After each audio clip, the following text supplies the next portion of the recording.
പ്രേമം തലയിൽ കയറിയാൽ വേദന ഒരു മനുഷ്യൻ മൈൻഡ് ചെയ്യൂല. നിങ്ങൾ കണ്ടിട്ടില്ലേ, ഉഹദ് യുദ്ധത്തിൽ നബി സല്ലല്ലാഹു അലൈഹി വസല്ലം തങ്ങളെ ശത്രുക്കളെ ഇങ്ങനെ അങ്ങോട്ട് നോക്കിക്കൊണ്ടിരിക്കുക.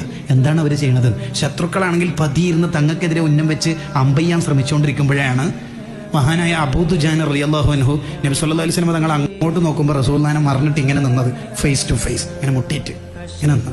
എന്നിട്ട് നിന്നിട്ട് പറയണ എന്താ അറിയാം? തങ്ങൾ ശത്രുക്കളെ നോക്കല്ലേ. എന്താ നോക്കിയാൽ തങ്ങൾക്കെതിരെ 50 അവർ വിടുന്നുണ്ട്. 50 തങ്ങൾക്ക് ദേഹത്ത് തറച്ചാൽ പിന്നെ നമ്മളെന്തിനാ ജീവിക്കണത്? അപ്പൊ തങ്ങൾ ആ തലങ്ങോ വിലങ്ങോ ഇങ്ങനെ നോക്കുന്നുണ്ട്, ശത്രുക്കളെ എവിടത്തേക്കൊക്കെയാണ് വരുന്നത്. അങ്ങനെ നോക്കുമ്പോൾ അബൂ ദുജാനങ്ങൾ പറയണത്, നോക്കല്ലേ നബിയെ, നോക്കല്ലേ. ഇങ്ങനെ പറയുമ്പോഴേക്ക് തങ്ങൾക്കെതിരെ വരുന്ന 19 ഇരുമ്പിന്റെ അമ്പ് ഈ പുറത്ത് തറച്ചിട്ട് ബ്ലഡ് 19 ദ്വാരത്തുനിന്ന് ബ്ലഡ് പുറത്തേക്ക് പോകുമ്പോൾ അബൂ ദുജാനങ്ങൾ ഇങ്ങനെ തന്നെ നിന്നിട്ട് പറയണത്, നോക്കല്ലേ നബി, എന്റെ മുത്ത് തങ്ങളല്ലേ, നോക്കല്ലേ. ഈ പ്രേമം തലയിൽ കയറിയാൽ ഇനി 1000 അമ്പ് തറച്ചാലും വേദന ഉണ്ടാവില്ല. പ്രേമം കയറണം തലയിൽ, നാവിലല്ല, സ്റ്റാറ്റസിലല്ല.